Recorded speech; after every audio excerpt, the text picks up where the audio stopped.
स्नातक द्वितीय वर्ष हिंदी साहित्य के विद्यार्थियों से हम आज द्वितीय प्रश्न पत्र की पुस्तक रंग रसायन में भुवनेश्वर का एकांकी उस पर चर्चा करेंगे। इस पर हम पहले इसके 4 पार्ट में चर्चा कर चुके हैं, जिसमें हम भुवनेश्वर के जीवन परिचय को पूरे अच्छी तरह से जान चुके हैं। इसमें जो भी पात्र हैं उन्हें बेहतर रूप से जान चुके हैं, कौन कौन से पात्र हैं किस किस तरह से बातचीत कर रहे हैं, और ये एक खेल की ओर आगे बढ़ रहे हैं जिसमें गृहस्वामी है, युवक है, मोटी रमणी है। ये सब लोग एक खेल खेल रहे हैं। कुछ पेंसिल लेकर एक कागज़ पर चित्र उकेर रहे हैं और उसमें कुछ लफ्ज़ों को सुनकर अपने मन में जो भी आ रहा है वो उस कागज़ पर लिख रहे हैं और फिर एक दूसरे से कह रहे हैं कि अपने मन की बात को इस कागज़ पर लिखो और फिर सबके सामने वो कागज़ पढ़ा जाए। तो इस तरह के खेल की चर्चा की हुई है। युवक कहता है, क्या खेल है, अपने को संभाल कर, ये तो अच्छी खासी साइकोलॉजिस्ट स्टडी है। गृहस्वामिनी कहती है, उत्साह से मैं कागज़ लाती हूँ और भीतर जाती है। जरा देर में चिट्ठी लिखने का पैड, 2 कलम और कुछ पेंसिल लेकर आती है। लड़कियां इस बीच में आपस में कुछ फुसफुसाती है और इस तरह से ये खेल आगे चलता है। मोटी रमणी भी कागज़ लाती है और फ़ौरन कहती है कि मैं तो नाम लूँगी, जबकि ऐसे कह रहे हैं वो लोग कि कागज़ लाओ, एक बार लिख लो, नाम के बारे में आगे सोचेंगे।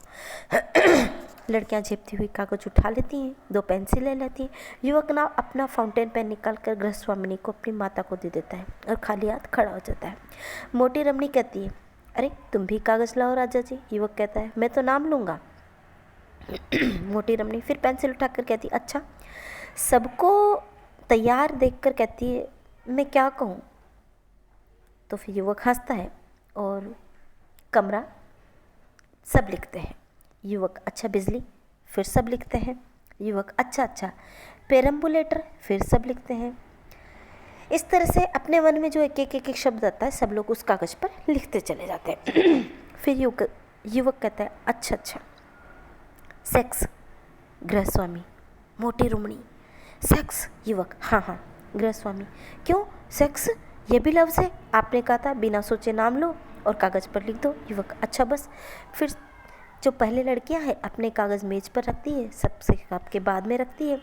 और गृहस्वामिनी मोटी रमणी इस तरह से कागज़ उठाकर कहती है, मैं पढ़ूंगी। कागज़ पलटती है, सबके सामने मिस्टर सिब्बल का पर्चा आता है। पर्चा उठाकर सब गौर से सुन रहे हैं। मकान, जिम्मेदारी, ठीक है। बिजली, क्या लिखा, हाँ दिमाग, बिल्कुल ठीक। दिमाग ने तो ऐसी चीज़ निकाली, पेम्बुलेटर। शादी, विवाह, मिस्टर सिब्बल, इस तरह के जो भी शब्द उनके दिमाग में आते हैं वो लिखते चले जाते हैं। गृहस्वामी जो है वो एकदम झेप जाता है। अच्छा, सेक्स, साइंस, बहुत खूब। अब इस कागज़ का क्या मतलब है, मिसेस सिब्बल का। गृहस्वामी ने, मेरा सबके बाद में पढ़िएगा। मोटी रमणी, नहीं, बाद में क्यों, सभी के तो पढ़े जाएंगे, तो सुनिए, मेरा बाद में पढ़िएगा ना। गृहस्वामी ने, पढ़ने दो ना कुसुम। मोटी रमणी, अच्छा, कमरा, बाथरूम। गृहस्वामी, बाथरूम क्यों। युवक, खैर यह तो कमरा है। गृहस्वामिनी, अच्छा। मोटी रमणी, बिजली, अंधेरा। गृहस्वामिनी, है। गृहस्वामिनी, बिजली फेल हो जाती तो मोमबत्तियाँ नहीं ढूंढनी पड़ती। गृहस्वामिनी, कुसुम ये क्या है, बेबी क्या पेम्बुलेटर पर चढ़ने के काबिल है, मैं कह देता हूँ, तुम लड़कों का सत्यानाश किए जा रही हो। गृहस्वामिनी, मैंने तो बेबी लिखा था, आपने बेबी थोड़ी नहीं, तुमने तो कहा था बिना सोचे। मोटी रमणी, अच्छा सेक्स, शाह नजफ रोड। गृहस्वामी, ये क्या है, आखिर इसका क्या मतलब है। गृहस्वामिनी, अपराधिनी सी, तुमने कहा बिना सोचे लिखो। गृहस्वामिनी, क्या मतलब था तुम्हारा।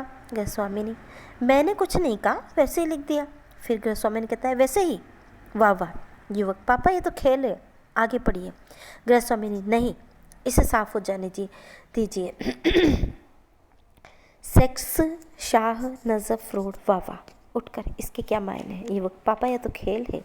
और गृहस्वामी चिढ़ा हुआ है। युवक, मैं कहता था। गृहस्वामी, कमरा, bathroom, sex, Shah Najaf Zafar road, क्या कहना है भाई। सब कुछ चुपचाप गंभीर बैठे हैं, केवल युवक कुछ व्यग्र है। 5 ही मिनट बाद जरा सा पर्दा खिसकाकर भीतर से नौकर कहता है, मेज़ लगाऊं हुजूर। गृहस्वामी ने, हाँ, तेजी से उठकर भीतर चली जाती है। भीतर से उसकी आवाज़ सुन पड़ती है, बेबी आ गया, नहीं आया अभी। मोटी रमणी और लड़कियां भी उठकर चली जाती हैं। युवक और गृहस्वामी रह जाते हैं। 2 मिनट बाद गृहस्वामी भी, उठकर भीतर चला जाता है।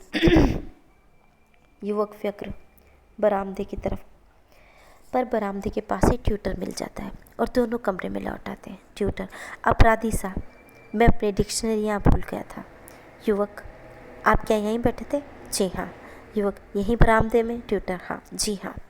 युवक टहलता है। ट्यूटर हर जगह अपनी किताब खोजता है। युवक, आज पापा से आपकी बातचीत हुई? ट्यूटर, जी हाँ। युवक, क्या बातचीत हुई? ट्यूटर, कुछ नहीं, उन्होंने कहा आने वाली जनरेशन चाहे बिल्लियों की हो या सांपों की, पर हमसे अच्छी होगी। युवक चौंक कर और ट्यूटर के पास आकर, किसने कहा? ट्यूटर, मिस्टर सिबल ने। युवक कुछ देर टहलता है और फिर भीतर चला जाता है। स्टेज पर सिर्फ ट्यूटर रह जाता है देखने के लिए। वह कुर्सी पर बैठकर एक अर्धजली सिगरेट निकालकर सुलगता है और इस तरह से पर्दा गिरता है। हमने अभी तक अध्ययन किया भुवनेश्वर के एकांकी उत्सर्ग का।